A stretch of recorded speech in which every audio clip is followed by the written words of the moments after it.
Fawzia Koofi, first woman, former Deputy Speaker of Parliament in Afghanistan and President of Women for Afghanistan. Welcome to Al-Arabiya. Thank you, Talal brother, for having me. The Taliban leaders in Afghanistan have ordered fresh limitations on women, forbidding them from singing, reciting poetry, or speaking aloud in public, and mandating them to keep their faces and bodies covered at all times. The restrictions are part of a new so-called Vice and Virtue Decree. Your reaction, please. Thank you. That's true. On a recent move, Taliban have issued a law developed by the Ministry of Vice and Virtue of Taliban, and already ratified and signed by their leader, which limits not only furthermore fundamental women rights, but also human rights. Especially, for instance, they have tried to apply some of the rules in this law that they were applying in 1996 on men as well. They have clearly stated that if the men do not have certain measure of the beard, their morality, vice and virtue police have all the right to punish a man on public, which is extremely degrading for a man in any society, and especially in a conservative patriarchal society of Afghanistan. For the woman, I mean, the last thing the woman had was probably just chat and speak while they were walking on the street from one location to the other. Now they say women cannot speak in the public. Women cannot even be anchor. In that case, women cannot even be anchor for TV presenters or radio presenters, which minimizes the very few TV stations or radio stations which they still have women. So this is already additional restrictions on a set of edicts, 85 edicts that the Taliban leader have so far issued to minimize women's rights. My network, Al-Arabiya, had an exclusive with the Taliban government spokesman, Dhabihullah Mujahid, who argued with our colleagues, Naif Al-Ahmari, in a special interview this month, that the Taliban do not forbid the education of women, but they only postponed their education to ensure to carry them out in accordance with the Muslim Sharia. You are a devout Afghani Muslim woman, highly educated. You took up a very high official position in the parliament and the government. Is that the case, as you understand it? When the Taliban first came, Talal brother, I was a medical college student. I was in my first year to become a medical doctor. They immediately ban, for the next day, they ban women from going to university or to school or any kind of public appearance. They said in their decree that until further notice, and that further notice took them 5 years until their government fell down. It's the same thing. I was in Kabul when they first issued that edict banning women in 2021, banning women from going to school and education beyond grade 6. I mean, Taliban actions are in a way that as if Afghanistan is the only Muslim country in the world, according to the Taliban definition, when it comes to women's rights and women's education. If you look at other Muslim countries, I mean, if you look at, for instance, Qatar, according to the figures, they have 15% more female students than male. If you look at UAE has some of the top female diplomats, female ministers, education, equality. If you look at even Saudi Arabia is opening up. Of course, Egypt, even like education, when it comes to education, Iran and other Muslim world, no country in the world, Muslim or non-Muslim, imposes the restriction that the Taliban imposed. And honestly speaking, our religion, Islam, started from Iqra, means read. As a Muslim, we're all obliged to reading and writing. I don't understand totally understand what the Taliban, what kind of Islam Taliban try to represent. I think they're just scared of educated women. I think they think an educated woman will never obey the Taliban's rule and challenge them. And this is what most of my sisters in Afghanistan do by resisting against the draconian measures of Taliban. You began your political career in 2001 after the fall of the Taliban and promoting the right to education for girls in your back to school campaign then. Are all these ambitious projects, which represented part and parcel of the Declaration of the Universal Human Rights, are they all gone now and became a pipe dream for the girls and women of Afghanistan? Education, work, civic liberty has become a dream for a woman and girl who lives in Afghanistan. It is a sad reality of life of women in Afghanistan. In 21st century, where the rest of the world is looking for options to go to another world, to the moon, to the to universe, but in Afghanistan, women under the name of the religion that actually 1,400 years back saved women from being buried alive or banned from the basic fundamental rights to education.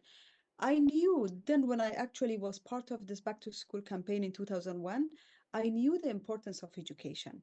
If I was not an educated woman, I would have not have the financial independence, the decision-making power in my house and in the society to the extent that I have now or I had then when I was in Afghanistan. So I knew education is fundamental for empowerment of a woman, eventually empowerment of a family and a society. And I think Taliban are not only damaging our social fabric of the society by banning women from education, but they're actually damaging our economy. In the last 3 years, since the Taliban banned women from workforce, we had $3 billion deficit to our economy. This is in a situation where Afghanistan is also suffering from the worst humanitarian catastrophe. According to official reports, more than 90% of the population is under poverty line, surviving with minimum on daily basis. In this situation, we need to use the brains of the society. And women in the last 20 years, but throughout our history, proved that they are actually, the innovative change maker of the society. They could contribute to the country's economy by banning them from work and education. The Taliban are actually damaging the future of Afghanistan, not only Afghan women or girls, but the future of Afghanistan. There are 17.5 million women living today in Afghanistan. 243 girls attempted to commit suicide. 55 of them were successful in killing themselves because of the condition they live in. What does that tell you?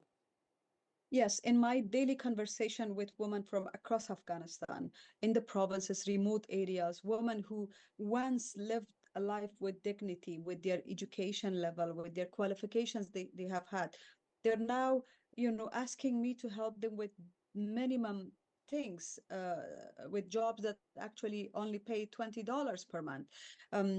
They actually, the Taliban have attacked their dignity a lot. Mental health is the major issue now in Afghanistan because not only among women and girls, among women and girls, definitely, because they start their day by, hearing about another suppression, yet another repressive measure, but also among their fathers, among their brothers, because obviously as a father, everybody wants to see their daughters, their child having a better future.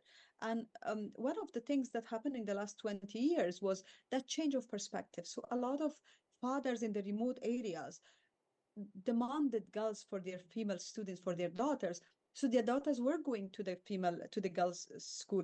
And now those fathers, those brothers, see that their sisters or daughters are at home with no future. Obviously, their mental health is also affected. So mental health is a major issue. I think the number of reported cases of suicide attack or women deciding to commit suicide is even more. But most of the families do not want to report about this. Do you believe that if the Taliban government does not respect human rights and women's rights in particular, do you believe that they will ever gain international recognition? Honestly speaking, Talal brother, we're very disappointed with the fact that the international community um, uh, is not taking the plight of women of Afghanistan serious, the severe women and human rights violation of Afghanistan serious. I understand there are other awful wars. I understand their agenda is occupied, but I think we should be able, as the global community, to be able to tackle several crises at a time. From the global north, we are very disappointed because the way they did not allow the negotiation to come to an outcome that people of Afghanistan expected. The way since then they try to demonstrate and portray an image of Afghanistan that as if everything is normal. And the way that they also handle some of these international engagements about Afghanistan. For instance, last June, there was a meeting led by the UN in Doha where no woman was invited, no woman rights was included in the agenda. So it is unfortunate that to see the world think this is a normal situation while Afghanistan is suffering from the severe human rights crisis. I believe uh, this situation in Afghanistan can have a huge security implication to the rest of the world. So I think the global community must unite to pressurize Taliban. For now, I think there is a division. The regional countries have one policy, the global north have another policy towards Taliban. I think a cohesive approach will only respond to the current crisis in Afghanistan. You came to the UN with a delegation of women in October 2021 to urge. You came to the United Nations, and I met you then in 2021, and that was just a couple of months after the Taliban took over Kabul. You urge United Nations member states not to compromise on inclusion and equal rights for women in Afghanistan. Obviously, the message wasn't heeded by the United Nations member states. Is it too late? And what sort of action are you looking for from the UN now? That's true. I remember our meeting, and thank you for trying to amplify our voice since then. I remember meeting you first time when we had the press conference at the UN building. Since then, I have been, and not only me, my sisters from Afghanistan who have either left Afghanistan or those who are bravely still resisting the repressive measures. Our demand is very simple. Nowhere in the world the politics of exclusion will lead to sustainable peace or stability.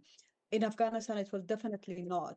And Afghanistan cannot be a segregated land from the global community. So, as global citizens, we all must unite our efforts to help people of Afghanistan, women of Afghanistan. I think the international community, unfortunately, did not listen to us, to our plight. We offered not only criticism, but also solution, because we come from the experience, we know what is best for our country. And still, I think, still it's not late. I think the UN produced a report last year that was published in December 2023 by Fredun Saniroglu, the Secretary General, Head of Independent Assessment Mission for Afghanistan, which one of the articles clearly states the need for a political process. I think a political process is still possible if the Taliban are pressurized to commit themselves to a political process, because the Taliban think that power is God's gift to them. They do not feel obliged to power share or to a political process. But the UN and its member states can pressurize Taliban. I only believe further pressure will oblige Taliban to agree to a political settlement. Without changing the political ecosystem, nothing will change. Do you believe Afghanistan needs a human rights monitoring mechanism on the ground? I think with the closure of many offices and also banning the UN Special Rapporteur on the situation of human rights travel to Afghanistan, the situation of human rights will deteriorate, and the law is just an example. I think we need clearly strong mechanism, and the UN in Afghanistan must set up that along with the national and local organizations. How different is the Taliban 2021 from the Taliban 2001? The Taliban told the world when they came to power in 2021 that they are different. Are they? Well, we have been told by the global community that the Taliban today are the Taliban 2.0, that they are more moderate in their approach towards women's rights. And we have heard this. And on the basis of that, we engaged with Taliban. I personally engaged with Taliban. I was part of the dialogues in Moscow. I was part of the official negotiation team with the hope that Taliban have changed.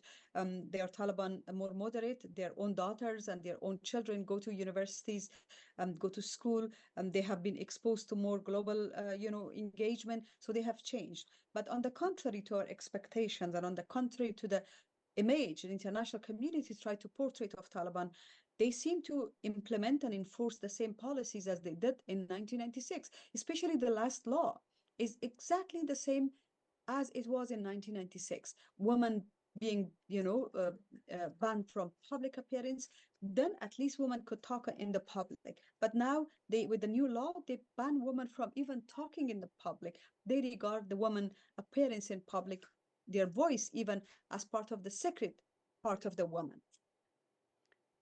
There have been attempts in your life. While you were in Afghanistan, there were two attempts on your life by the Taliban, one in 2010 and the second in August 2020, when unknown gunmen ambushed your car and bullets shattered a bone in your right arm. After the takeover in August 2021, you fled Kabul. Have you settled down in exile? And do you and your two daughters feel safe now? My struggles for equality in Afghanistan has come with a huge price, with the price of being physically target, but also I think the major implication of my struggles have been for me to flee Afghanistan. The forced displacement is something that nobody wants. So for me, I know I never settle until I don't go to Afghanistan. My life is still in a nomadic lifestyle. I'm going from one country to another, from one organization to another, to advocate for what I think and what my other sisters think is best for Afghanistan. I'm never protected from those who, believe that my voice is even stronger their bullets. But I continue. I will not give up, and I think we have cultivated a seed of liberty that other women and girls in Afghanistan now would like to continue that. So even if one voice is silenced, the struggle will not be silenced. Fawzia Koofi, first woman, former Deputy Speaker of Parliament in Afghanistan and President of Women for Afghanistan, we thank you for this interview, and we thank you for your insight, and wish you and the women of Afghanistan, we wish you freedom and peace. Thank you so much. Thank you for having me, and thank you for amplifying our voice. Thank you.